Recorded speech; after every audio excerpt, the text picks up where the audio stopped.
Dr. Piggott, today you sent me this graph of projected hospitalizations in Marquette County. Talk me through what we're seeing and where this came from. So first, I just want to make a comment about models. And I would think unlikely that it's quite likely that Carl, Jennifer, and Sean are aware of modeling and the challenges of making models to predict, in their case, the weather, and realizing that often the models, don't do exactly what the weather actually has happened. And so likewise, this is a model in which we look at so that we can get a sense of what may occur. But that does not mean that that is what is actually going to happen. And so I'm using this really as an example of addressing why it is important that we do not loosen the restrictions too quickly and what might actually happen. So if we look on the graph, you'll see that there's actually three curves, and one is kind of in a salmon pink color. The other curve is kind of in a greenish color, and then the smallest one is a teal color. And what this model is trying to do is look at what happens if there are no restrictions. So in other words, if we were to lift all restrictions, or there hadn't been restrictions in the first place, what actually might happen? And so what you notice is that quite quickly the curve picks up, it goes quite high, and then starts to decrease, although it doesn't immediately go right to the bottom. In fact, it then continues to taper off and then continues on for quite some period of time. The dotted line that you're seeing on the graph is an indication of what it's felt that possibly our community could handle before the hospital system is overwhelmed. So you can see in this model that quite quickly we overwhelm the hospital system, and the ability to provide care is compromised. In the greenish color, that's where they're making an assumption that there's stay-at-home rules, but they're kind of lax. So people aren't really necessarily following them, or, yeah, they're stay at home, but, I don't need to necessarily. But some people are doing them, and maybe others aren't. And so you can see that the curve is less prominent, still getting very close to that level in which we might overwhelm the hospital system.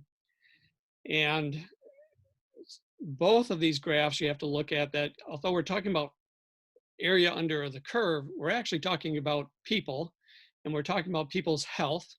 And some of these people who are hospitalized are going to die.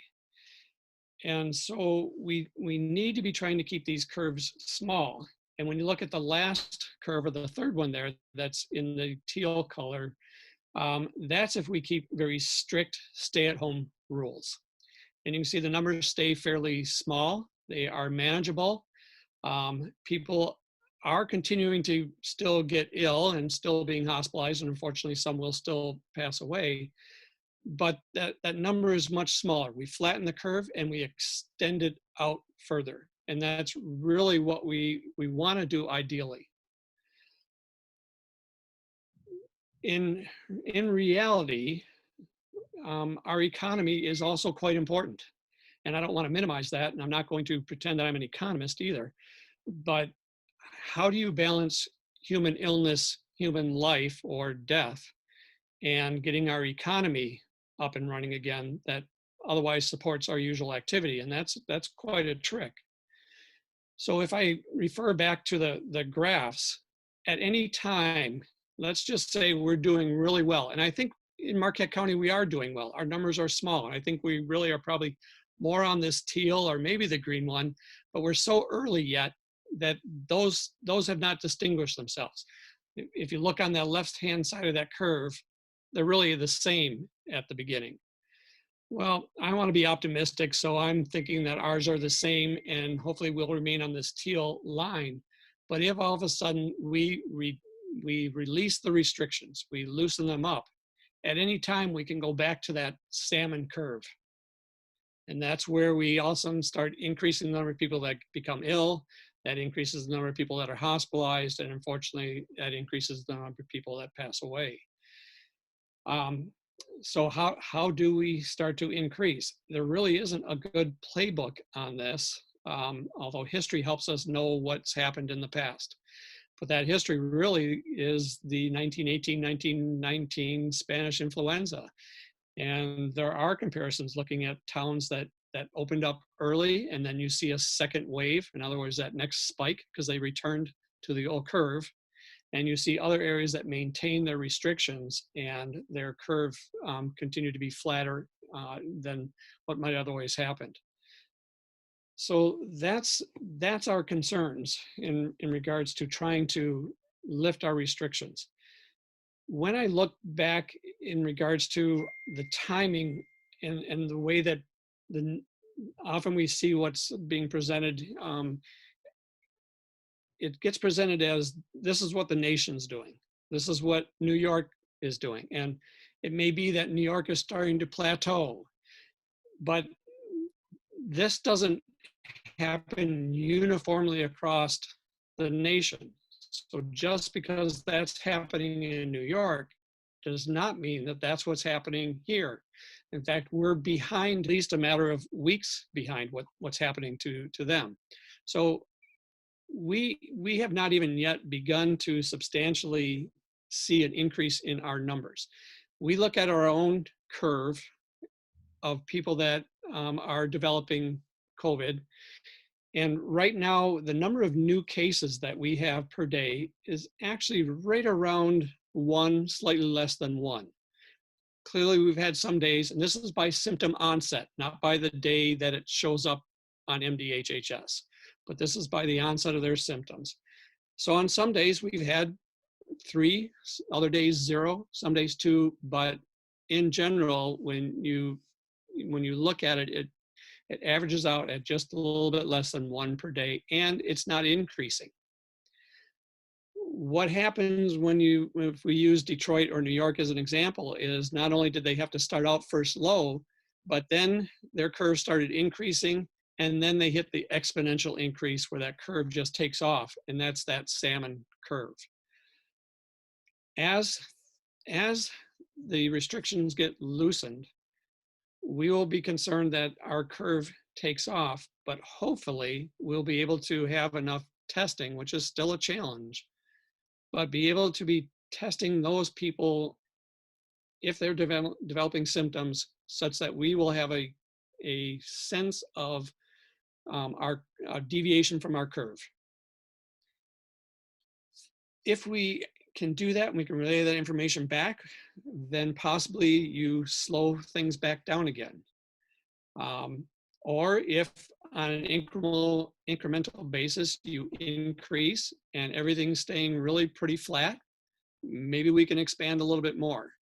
But if we go back to what we otherwise considered normalcy, let's just go back to 2019 or before that, then again, we're going to be too close. We're going to be next to people. We are going to be likely to transmit this illness. We will have phenomena that occurs or has occurred now in New York and Detroit and LA and Louisiana, Washington, etc.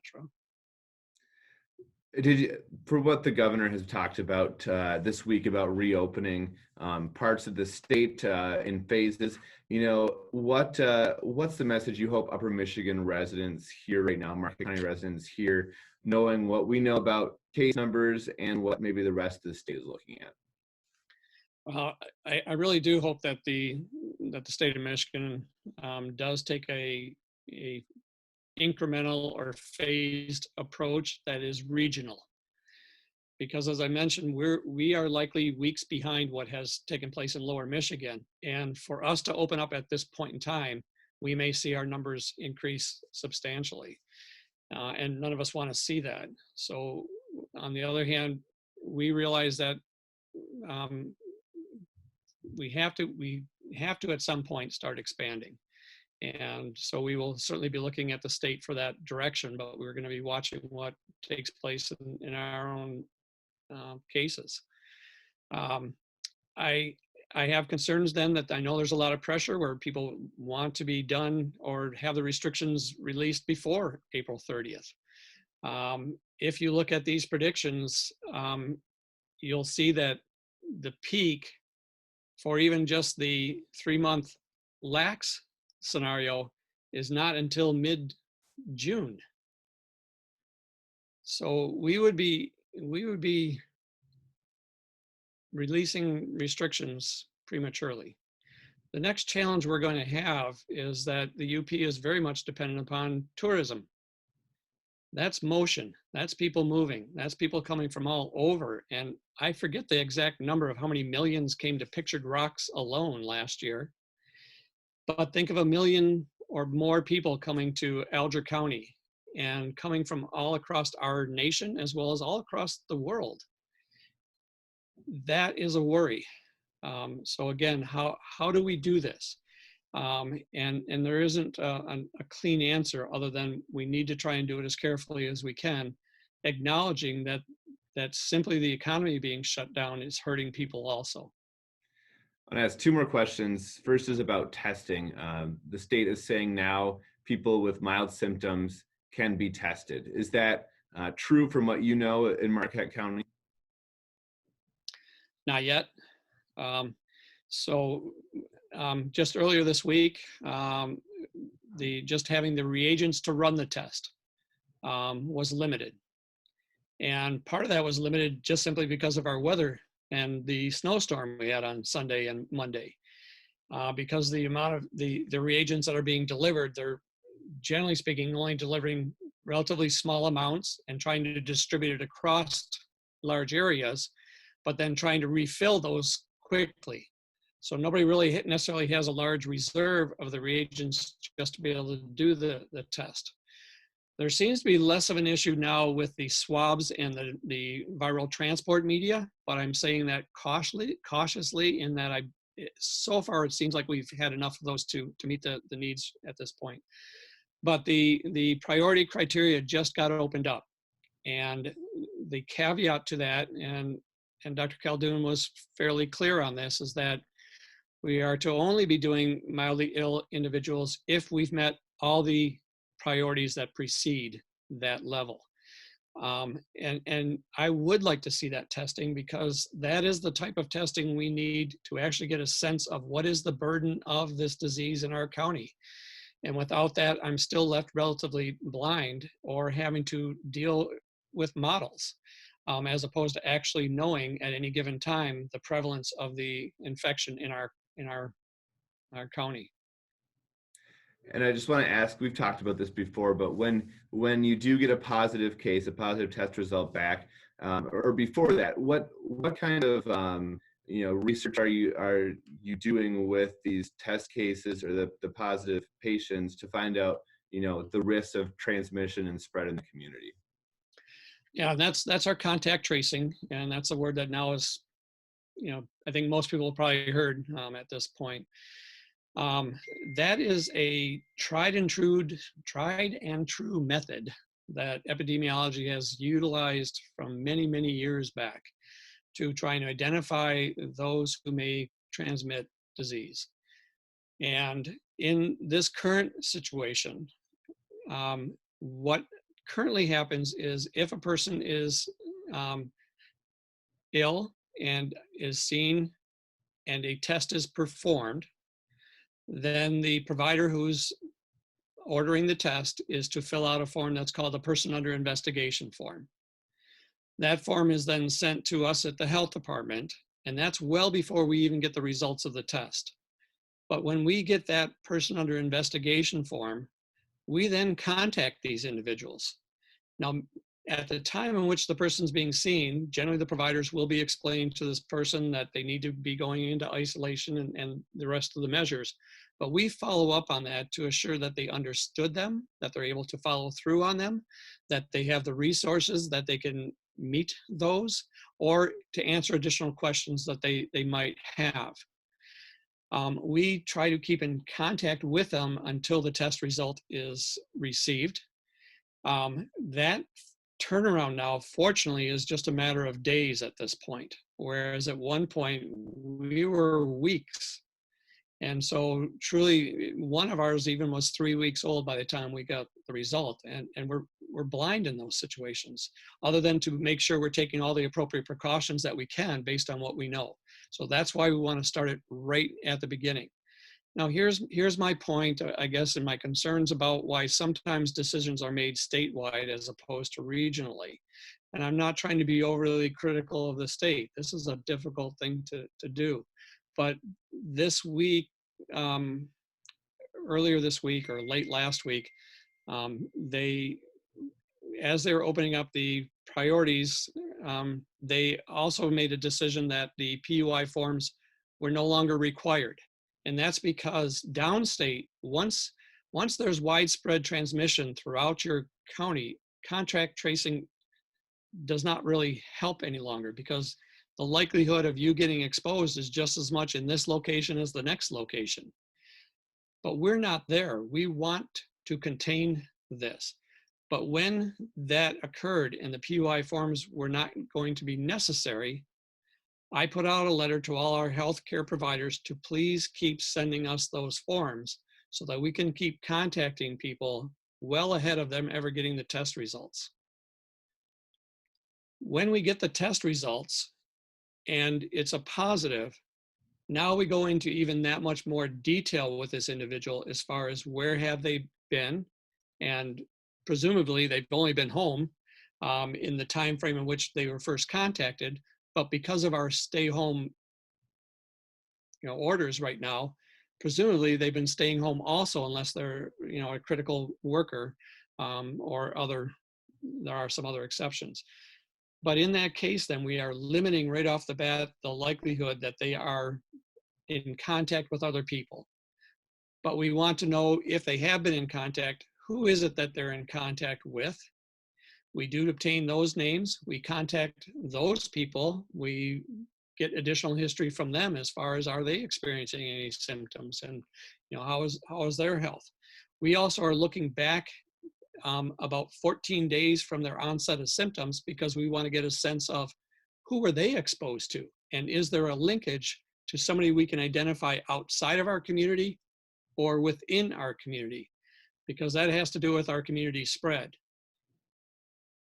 If I look at our numbers again, I know that we are now up at 29, and those aren't 29 individual cases in a sense, because we look for clusters, and Norlight has been very transparent in the difficulties they've been having, and that's despite really they had followed all the rules properly, and that's what's difficult about this virus. But that being said, they ended up with what we call a cluster. So there are, we know the onset, we know the people who then subsequently got infected, and that entails about 19, 20 people at this point. So the majority of our people that are currently positive are all in that single cluster. And then quite a few of the other individuals that remain, the other 9, we know that many of them had a source outside of Marquette, in fact, outside of the state, where they came from other locations to us. So they did not develop the illness from being exposed here in Marquette. So when you look at the ratio of people developing this illness in Marquette compared to elsewhere, and we consider that cluster as 1, our ratio is still that more are coming from outside of Marquette County than are developing it from within Marquette County. So those are also measures that we look at to determine, do we have sustained community transmission? One is just a number of 10 per 100,000. Well, we exceed that number. We have a population of just shy of 67,000, and with 29 cases, that's going to come out to basically around 40 per 100,000. So we exceed that number.